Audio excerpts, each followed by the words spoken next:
perdu le disque. Et Clark qui reprend tout de suite la remise 2 contre 1 avec Gunter et Roy. Roy s'avance. Roy à Gunter. Le tir et le but! Darren Gunter qui donne la victoire au Canada! La 20e médaille d'or! Joshua Roy qui a remis à Gunter! Et le Canada est champion! Wow!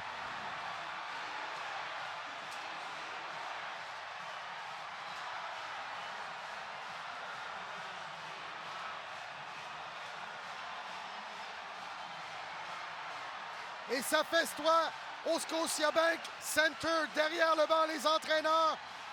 Sur la glace, les joueurs et dans les estrades, les spectateurs sont en liesse.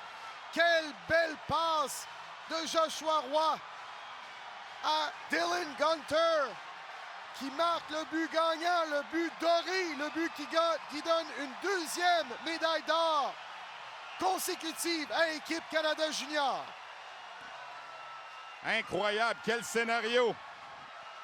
Le Canada qui avait pris les devants 2-0 après 40 minutes. Les Tchèques qui étaient en mission depuis l'ouverture du tournoi le 26 décembre. Ils avaient battu le Canada 5-2. Ils étaient en mission. Ils ont égalé le pointage 2-2 pour forcer la prolongation. Mais malgré ça, le Canada tient bon.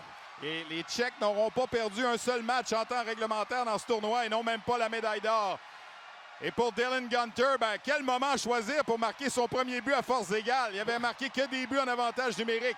Et la passe sur le but permet à Joshua Roy de devenir le meilleur Québécois de l'histoire au championnat du monde de hockey junior avec 19 points. Marc-André, je te laisse avec les collègues. On va revoir la reprise et je m'en vais rencontrer les joueurs sur la glace. Alors, ça répète un 2 contre 1 pour les Tchèques.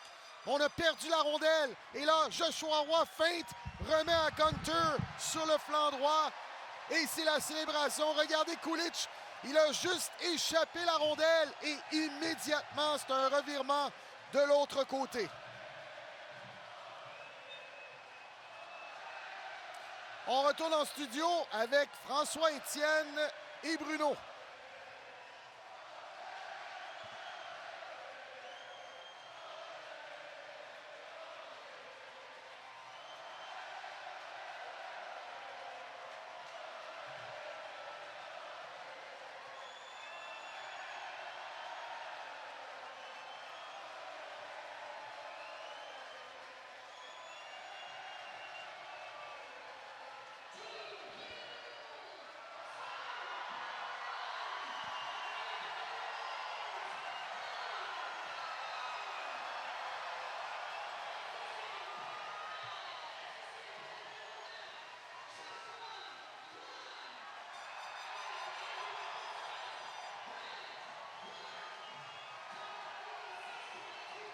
Oui, tout à fait. Et c'est la deuxième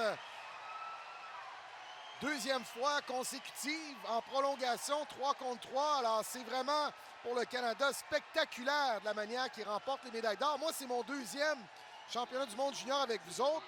Alors, je m'attends à rien de moins que juste des prolongations à partir de maintenant.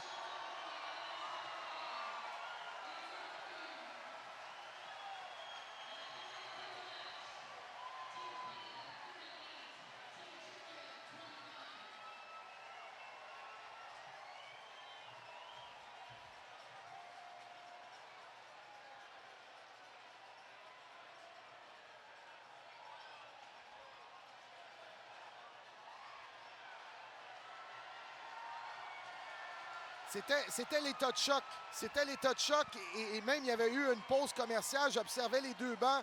Et du côté de la Tchéquie, ça parlait, ça communiquait. Du côté du Canada, c'est comme si on se disait, bon, ça prend quelqu'un pour prendre la parole, quelqu'un pour dire quelque chose. Et je pense que l'arrêt de la troisième période, retourner dans le vestiaire, a été salutaire pour le Canada. On a pu reprendre ses esprits et revenir pour jouer sa game.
Et François-Étienne, si tu me permets de rajouter là-dessus, Shane Wright l'an passé était à Edmonton quand le tournoi était annulé. Alors, il n'a pas vécu la victoire au mois d'août. Et avec tous les défis auxquels il a fait face durant l'année 2022, tu les as mentionnés. Alors, au mois d'août, il voit ses coéquipiers, ses amis gagner la médaille d'or. Il n'est pas là, il se prépare pour le camp d'entraînement du Kraken de Seattle. Alors, pour lui, être ici, sur la glace, être le capitaine qui gagne l'or, c'est certainement formateur.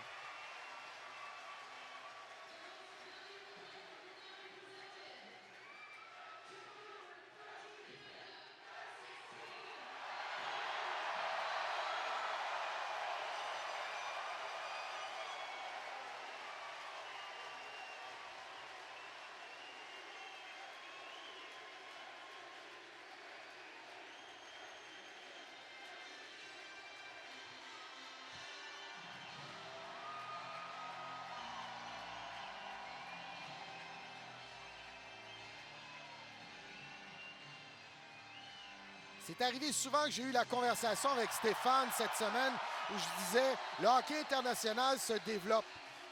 Et les gens, des fois, disent comment se fait que le Canada, on ne plante pas la Slovaquie, on ne plante pas la Suisse autant comme avant. Mais le hockey international se développe très bien. La Tchéquie a été extraordinaire. La Slovaquie